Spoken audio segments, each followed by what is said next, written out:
सुरू करायचे खिचट टाकून द्या खिचट घेत आवाज.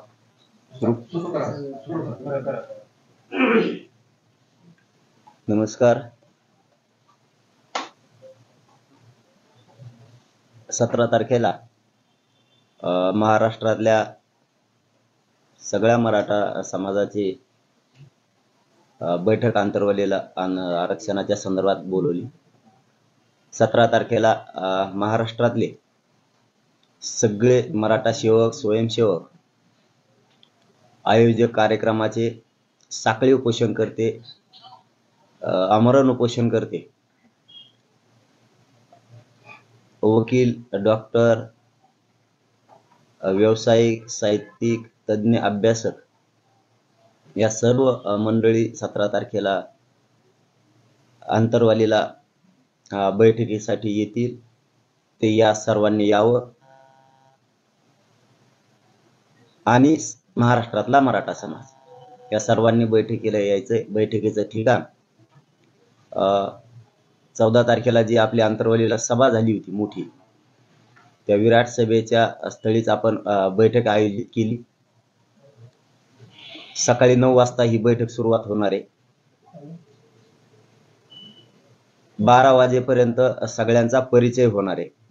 म्हणजे येणाऱ्या सगळ्या बांधवांना आपलं नाव, गाव, सगळा पत्ता, तालुका, जिल्हा आणि आपण कोण आहात, व्यावसायिक, वकील, स्वयंसेवक, मराठा सेवक जे असतील ते बांधव, साहित्यिक, अभ्यासक,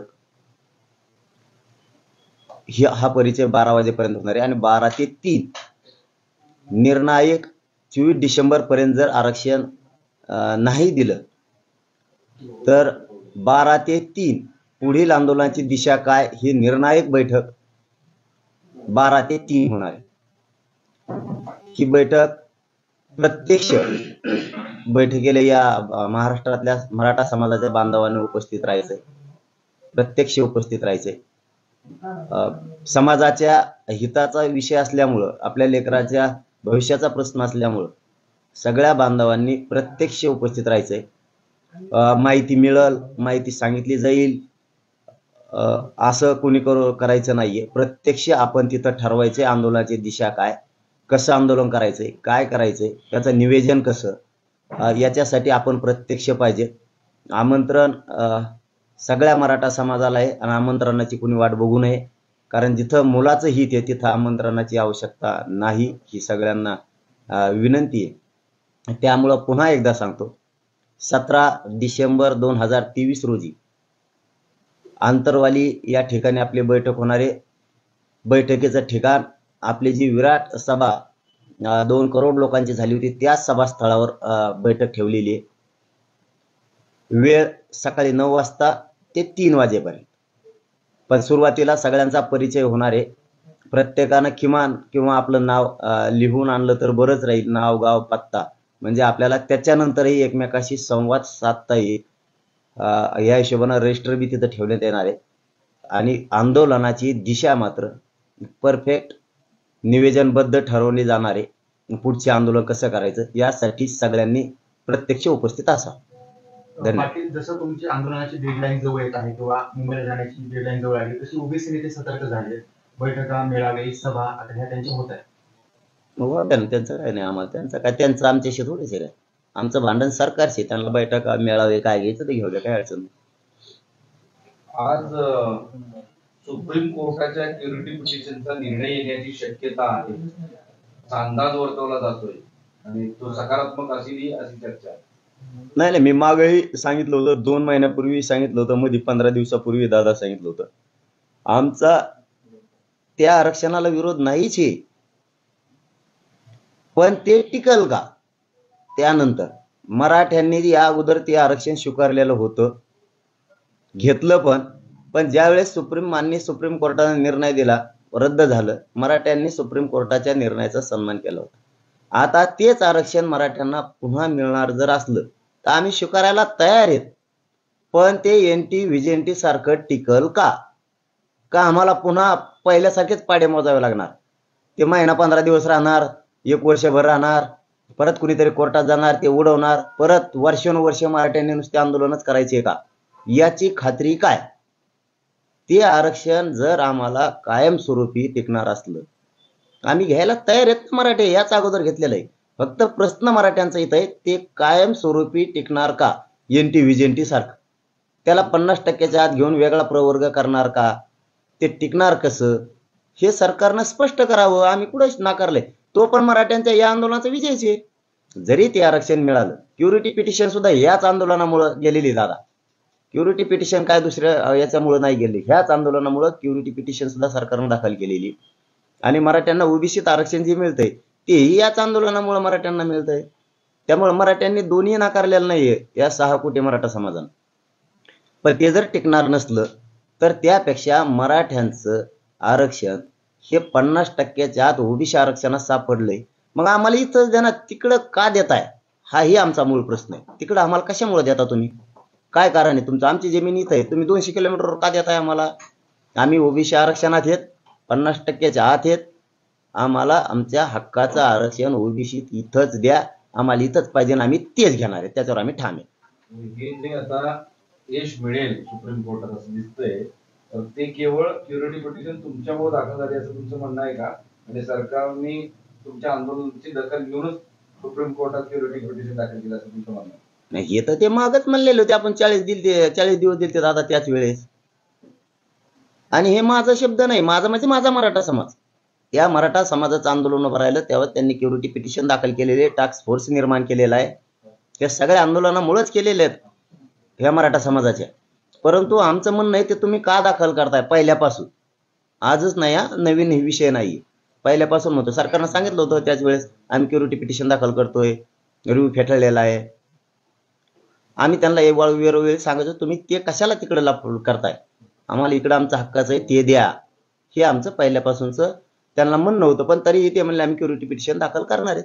तिकडे करा, काही करा, आम्हाला हे पाहिजे, ते टिकणार नाही.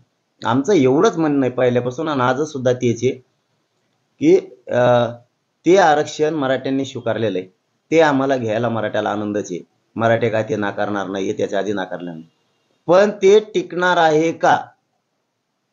तर ते चॅलेंज होणार आहे पुन्हा. मग आम्ही तेच करायचं का मराठीत? तुम्हाला वाटलंच करायचं का पुन्हा?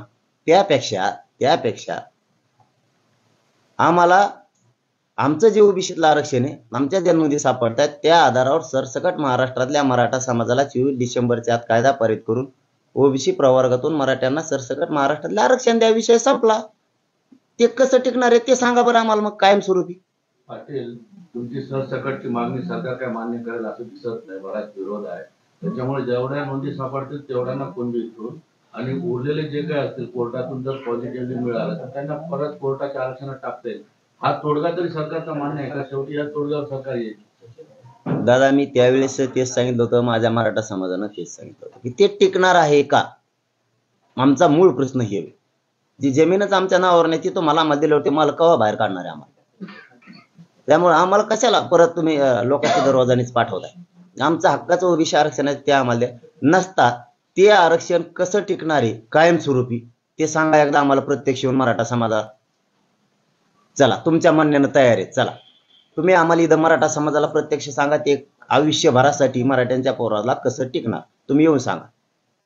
आम्ही स्वीकारायला तयार आहे. ते टिकणारच नाही, घेऊन काय करावं त्याला? त्यापेक्षा उगं ते लफडे करण्यापेक्षा आमच्या नोंदी सापडल्या, त्या नोंदीच्या आधारावर तुमचं आणि आमचं जे ठरलं उपोषण सोडवताना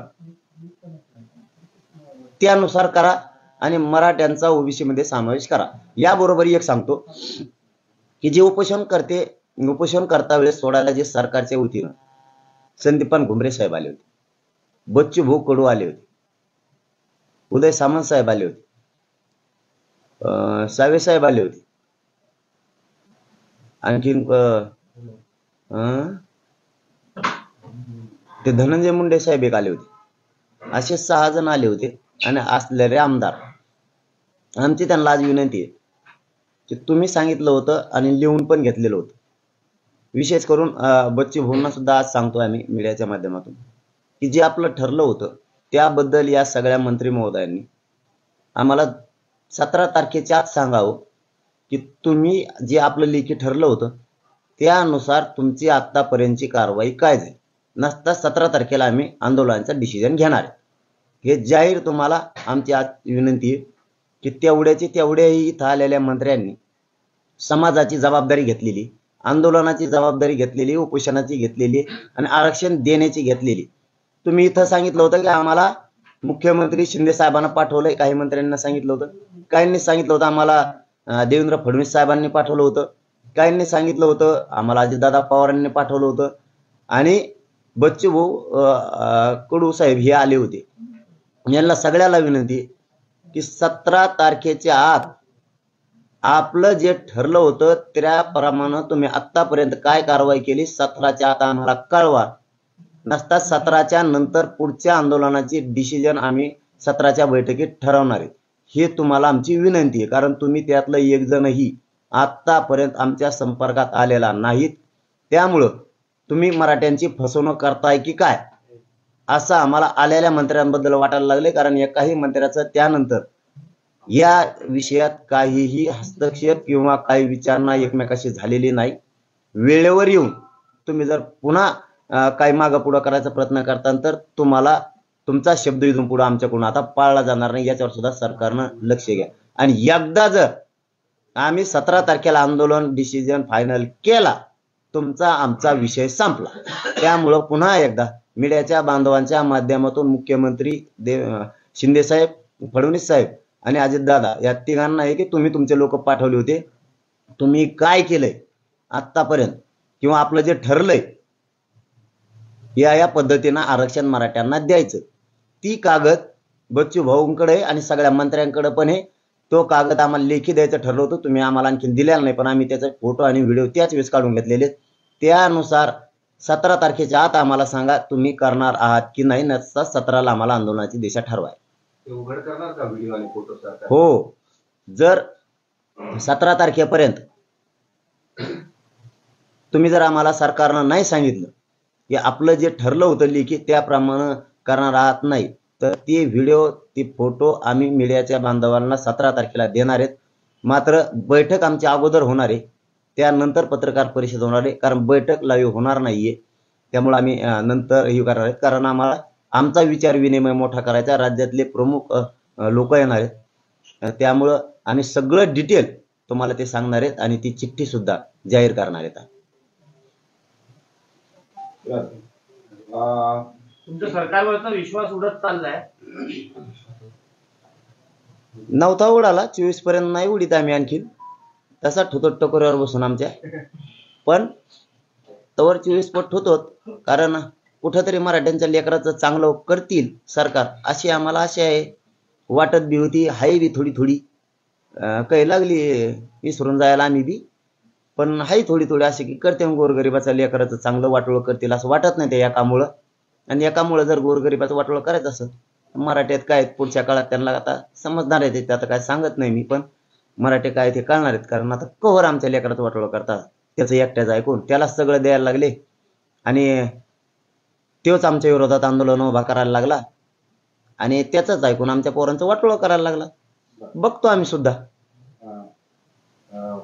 पाटील, मराठा समाजाचा समावेश ओबीसी प्रवर्गात करावा अशी मागणी करणारी याचिका राष्ट्रीय मागासवर्ग आयोगाकडे दाखल करण्यात आली आहे आणि या याचिकेच्या अनुषंगानं केस क्रमांक पण मिळालेला आहे आणि लवकर सुनावणी होणं अपेक्षित आहे. मराठ्यांना ओबीसीत मिळावं म्हणून. हा, म्हणजे मराठा समाजाचा समावेश ओबीसी प्रवर्गात करावा अशी मागणी करणारी याचिका राष्ट्रीय मागासवर्ग आयोगाचे अध्यक्ष हंसराज आहिर यांच्याकडे दाखल केली आहे आणि या याचिकेच्या अनुषंगाने आयोगाने केस नंबर पण दिला आहे. लवकरच सुनावणी होईल असं दिसतंय. दाखल सरकारनं केली नाही, एका खासगी बरोबर नाही, काय माहिती नाही मला त्यातल्या डिटेल मध्ये. सगळं आमची तीच मागणी ओबीसी मध्ये मराठ्यांचा समावेश करा.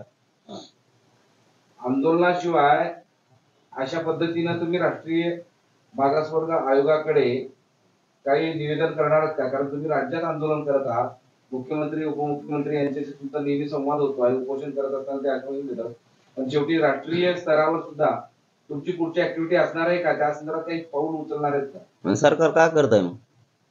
सगळं आम्हीच करायचं आणि ते काय करतात? आम्ही कशाला पैसे जनतेने त्यांना तिथं? सगळे काम आम्हीच करायचं. आमचं मागणं यांच्यापर्यंत आहे. यांना जर पुढे वाटत असेल केंद्रीय मागासवर्ग आयोगाची आवश्यकता आहे तर सरकारनं घेतली पाहिजे, मराठ्यांना दिलं पाहिजे ना.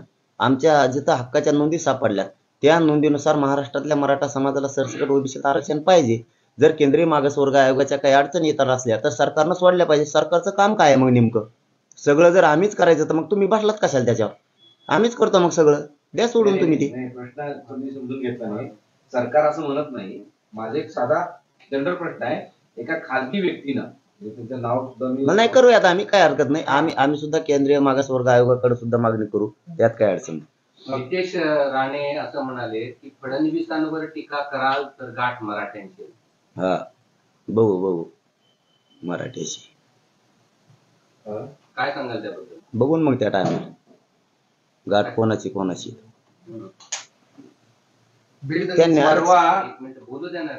नाही त्यांच्यावर काय बोलायचं नाही. त्यांचं सगळ्या मराठ्याला कळून चुकलेलं आहे. मराठीशी गाठ आहे मग तुम्ही सगळ्याच मराठीचीच येतं, ते कळलं वेळेवर.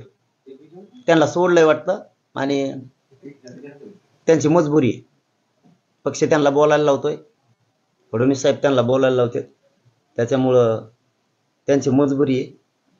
पण मराठ्याला कळालंय की मराठ्यांचं वाटोळं करायला उठलेत वाटतं, त्यामुळे त्यांच्यावर काय बोलायचं नाही. त्यांना काय लय हे देण्याची गरज नाही. त्यांना 2-3 वेळेस सांगितलं तुमचं योगदान समाजासाठी चांगलं आहे, थांबा. पण ते आता पक्षच मोठा म्हणायला लागले मराठ्यांच्या जातीपेक्षा.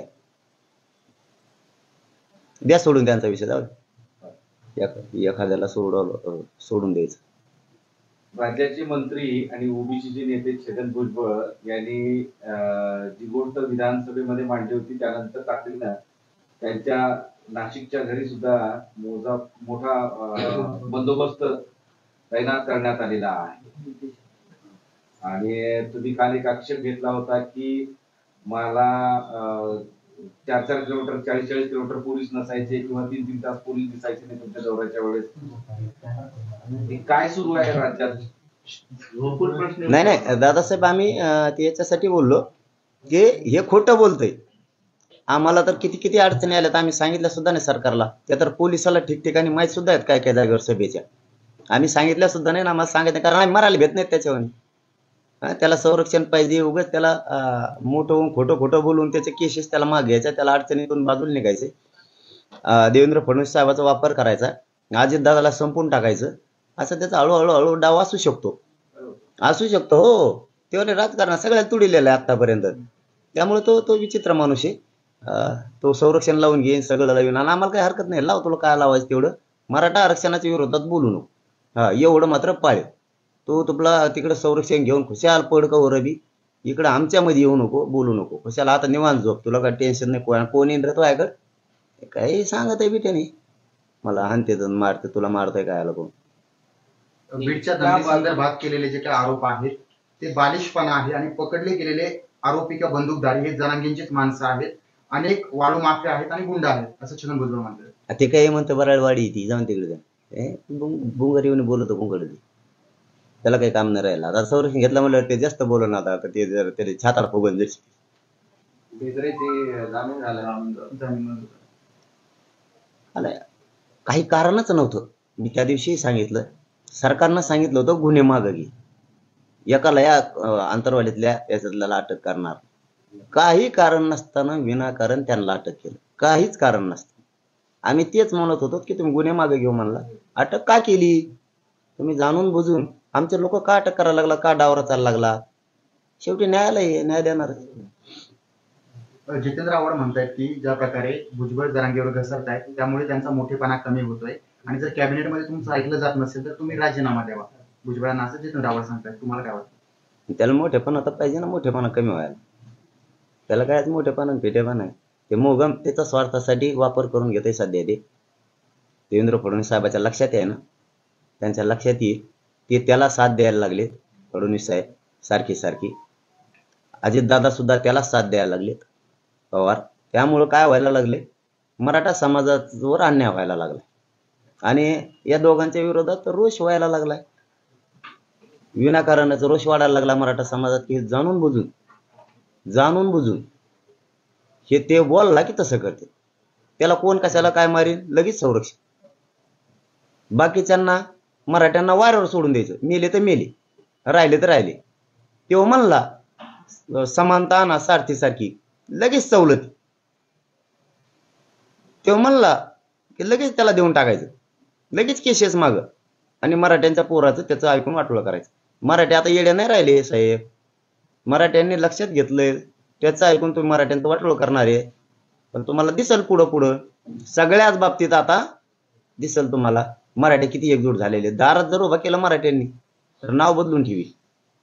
पाटील त्यांनी मागणी केल्या तसं सरकार करते, पण तुमच्या मागणीला सरकार सकारात्मकच देत आहे.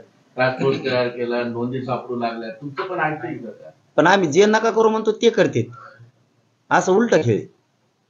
आमचं एक काम नाही केलं. कोणचं काम केलंय? एक बी नाही केलं, आणखी एक सुद्धा नाही. मागच्या आंदोलनात तर म्हणले ओबीसी तुम्हाला सगळ्या सवलती लागू, आता होत नाही केल्या भाऊ. सगळे आम्हाला असं तर गोड बोलले, म्हणले तुम्हाला सवलती लागू. ऍडमिशन सुरू झाले, मराठीकडून पैसे भरून घेतले आणि मग लागू केले, आणि आज पैसे भरून घेतल्यावर लागू केले. इतका उलटा कारभार आहे. सॉरी, सारथीच्या विद्यार्थ्यांचा विषय सोडू म्हणले ते सोडला नाही. EWS चे विद्यार्थी होते ते सोडले नाही. MPSC विद्यार्थी होते त्यांचे प्रश्न सोडले नाही. PSI चे प्रश्न होते ते सोडले नाही. RT1च्या विद्यार्थ्यांच्या पोरांचे प्रश्न होते ते सोडले नाही. PhDच्या पोरांचे प्रश्न होते ते सोडले नाही. अण्णासाहेब पाटील विकास महामंडळाच्या विद्यार्थ्यांचा विषय होता तो सोडला नाही. सारथीच्या मधल्या विद्यार्थ्यांची संख्या कमी केली ती सोडली नाही. शिक्षकांची 43 केली वयोमर्यादा शिक्षणातली, आणि ओपनची 38 केली. सगळ्यांची समानता ठेवून 43च करा, ते बी केलं नाही. तुम्हाला हे 20-25 प्रश्न मांडू सांगितलेत मी, हे मांडलेले. कोपर्डीचा खटला आत्ताही निकाली निघाला नाही. 3 महिन्यात काढू म्हणले होते मला स्वतः. काढला का? त्याचा अर्ज सुद्धा विधी व न्याय विभागाकडून मंत्रालयाच्या साधा हायकोर्टामध्ये सादर सुद्धा केलेला. काय नाही देणार आहे तुम्ही आम्हाला? जे 42 बांधवांनी मराठा आरक्षणासाठी बलिदान दिले पूर्वीच्या, त्यांना सरकारी नोकऱ्या देऊ म्हणले होते, आतापर्यंत एकालाही दिली नाही. यांच्यामुळे मुर्दे पडलेत. आता जवळपास 100 ते 150 पोरांनी आत्महत्या केल्यात महाराष्ट्रात. ही सरकारच याला जबाबदार आहे. यांना निधी आणि सरकारी नोकरी द्यायचं होतं, तेही आणखी आतापर्यंत काहींना निधी गेलेला नाही, काहींना एकांनाही त्यातल्या सरकारी नोकरी नाही. काय करताय तुम्ही? काय दिलं आम्हाला? कोणचं दिलं सांगा? काहीही दिलं नाही आम्हाला, काहीच दिलं नाही. काय काय बोलायचं यांना? काय विश्वास ठेवायचा यांच्यावरती? आता आम्हाला सांगितलं होतं तुमचे उपोषण मागे घ्या, 2 दिवसाच्या आत अंतरवालीचे गुन्हे मागे घेतो, 1 महिन्याच्या आत पुरे राज्यातले घेतो. घेतले नाही. दुसरा मुद्दा, एकालाही अटक करणार नाही. आमचे अंतरवालीतले आरोपी अटक केले, काहींना नोटिसा दिल्यात. हे काय डाव चालला तुमचा? तिसरी गोष्ट, 24 डिसेंबरच्या आत जे आमचं लिखी ठरलेलं आहे त्याप्रमाणे महाराष्ट्रातल्या मराठा समाजाला या नोंदीच्या आधारावर आरक्षण दिलं जाईल. आतापर्यंत तुम्ही काय केलंय? सांगितलं नाही. मग इथून तिथून फसवणूकच ना. आता आम्ही फसणार नाहीत. ही शेवटची फाईट आहे, म्हणजे हा आंदोलनाचा लढा शेवटचा आहे. ह्यो मराठ्यांना आरक्षण देऊनच थांबणार आहे, याच्यावर आम्ही ठाम. म्हणजे आतापर्यंत तुम्ही अनेक सरकारने केलेले शब्द पाळला नाही असं म्हणतात, म्हणजे सरकार सांगतंय एक आणि करतंय भलतंच असं वाटतंय का तुम्हाला? हो, आतापर्यंत वाटत नव्हतं, पण जसे 24 दिवस तारीख जवळ येईल तसं वाटायला लागले. कारण त्यांनी शब्द टाकणं आणि सरकारनं करणं संगत व्हायलंय, आणि मराठीत जे शब्द टाकतात ते सरकार घेत नाही. म्हणजे सरकार त्याला भ्यायला बी लागले, त्याला त्याचे कामं करायला लागले, आणि मराठ्यावर अन्याय करायला लागले. सरकार मराठ्यांच्या विरोधात काम करायला लागले. हे मराठ्यांच्या आता लक्षात आलं. आम्ही 17ला आमचा डिसिजन घेणार आहेत. बघू, त्याच्याच गळ्यात हात टाकून हिंडा खुशाल तुम्ही. आता मराठे मात्र एकतर्फी झालेत सगळे. राजकारणी मराठी तेवढे राहिलेत एकतर्फी व्हायचे, ते बी सामान्य मराठी एकतर्फी करून दाखवतील. राजकारणी मराठे सुद्धा सगळे एका बाजूला आले पाहिजे. ते कसे येणार नाहीत हे मराठी त्यांना विनंती करून का व्हायना एकत्र आणणार आहेत. बघत होता आम्हाला सुद्धा आता आमच्या लेकरांसाठी आता आम्ही सुद्धा खेळायचं ठरवणार. भुजबळ म्हणतात की एवढ्या दिवसात मी कधी बीडला गेलो नाही, कारण माझ्या मागे पुढे पोलीस आहेत. 2 दिवस झाले मॉर्निंग वॉकलाही जाऊ देत नाहीये, आणि पोलीस अलर्ट झालेत, कारण मला धमक्या देणाऱ्यांबाबत तपासही सुरू झालेला आहे. त्याचं जाऊन तिकडे, ते काय काय त्याचं ते मोग बरळतं कोणकडे, मला कुठं जाऊन द्या ना. कुठं जायचं तुला काल जातो मग. देव वाटत एकीकडून म्हणतो पोलीस नाहीत मला गोळी घाली ते, आणि बाहेर जायचं तर म्हणतो मला जाऊन द्या. काय भेटतो रे बेकडं लई. बाहेर जायचं म्हणतं, बाहेर गेल्यावर म्हणतो मला मार येते आणि बी बोलत नुसतं कसलं काय मग लोक बरं कोणकडे बी कसलं माणूस राव हे कसलं लागलं का राज झाले सगळे दुनिया बघितली यासारखा नमुना नाही बघितला मी का हे कोण म्हणतो मला मारते ना आता सरकारने संरक्षण दिलं तर म्हणतात मला हागायला जाऊन द्या का हागवतो काय आला मग खाऊ नको ना मग बस एका जागेवर कसलं काय की राव हे वेगळंच नमून लागला महाराष्ट्राला याचं सगळे महापुरुष आमच्या मनात आहेत. तुम्हाला महापुरुषांची नावं सुद्धा माहित नाही असं ते तुम्हाला म्हणतात, कारण तुम्ही म्हणतात की महापुरुषांचा अपमान ते करतात. तू माया नको ना लागू, मला सगळं माहिती आहे. तुला आणखी तो मला आणखीन बघितलंच नाही मी काय रासायनिक. तू गप राह, माया नको अभ्यास करायला लागू. तू आहे ते टकोराचे केस गळत येतो आहे, गप पडतो आपलं. किती महापुरुष मला माहिती आहेत काय आहे, तू किती अभ्यास आहे मला माहित झाला. आता फक्त तुला शिक्का आहे, लय वर्ष तू अधिकाऱ्यांच्या जीवावरती राजकारण केलं, पद भोगले, जुनाट तू, त्यामुळे तेवढंच येतो ऐकत फक्त, बाकी काही नाही. बुरसाटलेली विचार आहेत, जुनाट बुरसाटलेली विचार. बोल नको तो मायाबद्दल काहीच. अनेक मराठा नेते मला भेटले आणि ते म्हणतात की आम्हाला ओबीसी मधून आरक्षण नकोय असं म्हणजे असं भुजबळांकडे नेते म्हणलेले येतो. मग म्हणणारच ना, त्यांना काय गरज आहे? त्यांना गरज काय? जे तुला म्हणले ते आम्हाला माहिती आहे. तू समजा नको आमची बी यंत्रणा आहे. तुला जे म्हणले तेच आम्हाला सांगत येत, आम्ही त्याला आज असं म्हणलो. बघ शॉकिंग आहे आपण बोलतो ते तुला. त्यांना गरज बी नाही ना. आम्हाला गोरगरीब महाराष्ट्रातल्या 6 कोटी मराठ्यांना गरज आहे. मराठ्यांच्या नेत्याला कशाला पाहिजे? त्यांच्या 22 पिढ्या नुसत्या नोटा खात्यान, भाकर खाय सुद्धा गरज नाही, इतका पैसा आहे त्यांचा. नुसत्या नोटाच खाऊन जगते ते. त्यामुळे ते आमच्या गोरगरीब मराठ्याच्या माग कशाला उभा राहते? ते मराठ्याचे नेते ते त्याच्याच मागे उभा राहणार ना. त्यांना मराठीची गरजच नाही ना. आणि मराठ्यात ध्यानात आलं कोण कोण आहेत. आता मराठ्यात दारात या म्हणा तुम्ही, मग कळन तुम्हाला. पुन्हा एकदा म्हटले की गावबंदी जी तुम्ही केलेली होती त्यामध्ये हा गुन्हा आहे आणि 1 महिन्याची शिक्षा देखील त्यामध्ये आहे. आणि तो कोरडी कोय त्याची भाषा करतो त्याच्यात नाही का लागत तुला? तो ना का कार्यक्रम लागायचा उभा. आणि ते बोर्ड लावले गोरगरीब मराठ्यांच्या पोरांनी, अधिकारानं लावलेत. ज्या नेत्याला त्याने मोठं केलं त्या नेत्याच्या साठी अधिकारानं लावलेत, सन्मानानं. आम्हाला आरक्षण देण्यात येऊ नका आमच्या गावात, हे अधिकारानं लावलेले त्या पोरांनी. आणि त्या नेत्यांनी सुद्धा त्यांचा आदर केला पाहिजे की यांनीच आपल्याला आज खूप मोठं केलेलं आहे पोरांनी. यांचं म्हणणं आरक्षण घेऊन या, नाही येऊ नका आमच्या गावात. तर जाऊ नये नेत्यांनी. जो नेता बोर्ड फाडील किंवा ज्या नेत्यांचे पोरं बोर्ड फाडतील ती मराठा समाज सध्या फक्त लक्षात ठेवणार आहे. कोणत्या नेत्याच्या कार्यकर्त्यांनी बोर्ड फाडेल तुम्ही फाडा, आम्ही तर स्थगिती 24 पर्यंत उठवलेली. पण मराठी पक्के ध्यान ठेवणार आहेत कोणाचे कार्यकर्ते फाडी देत. कार्यकर्त्याला मराठी काहीच बोलणार नाहीयेत. नेत्याला दारात येऊ द्या, नंतर मग सांगतील आमच्या दारात आल्या. मग आता बोर्डाला आली ना, दारात आल्यावर सांगतो तुम्हाला. पण कोणचा फाडतो हे आम्ही बारीक लक्ष ठेवायचं सांगितलेलं. कन्नडमध्ये गोपीनाथ मुंडे यांचं बॅनर देखील काल फाडण्यात आलं होतं, मोठं तणाव निर्माण.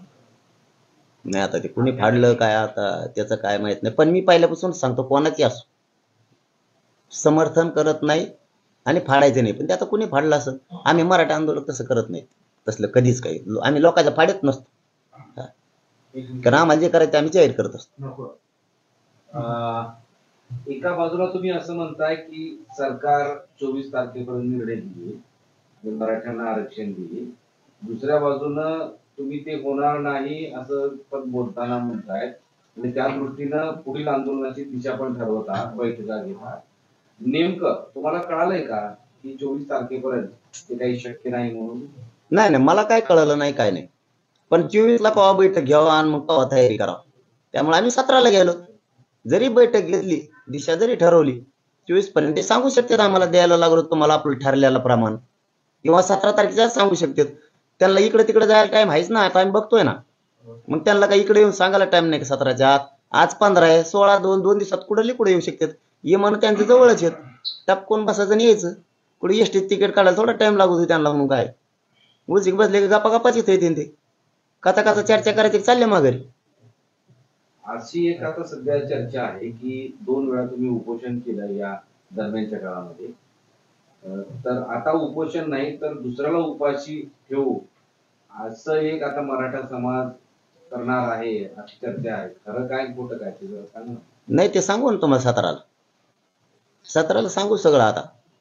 म्हणूनच सांगितलं सरकारला आणि पुन्हा एकदा सांगतो, तुम्ही या 2 दिवसात जेवढे मंत्री आले होते मुख्यमंत्री साहेबांच्या वतीनं, अजितदादा पवारांच्या वतीनं आणि फडणवीस साहेबांच्या वतीनं, त्या मंत्र्यांनी जे आपलं लेखी ठरलेलं आहे त्याप्रमाणे तुमची कुठपर्यंत तयारी आली, आम्ही कुठं म्हणतो तुम्ही देणार नाही, त्याप्रमाणे तुमची तसं देण्याबाबतची तयारी कुठपर्यंत आली 17च्या आत आम्हाला तुम्ही येऊन सांगा, आम्ही चर्चेला तयार आहे.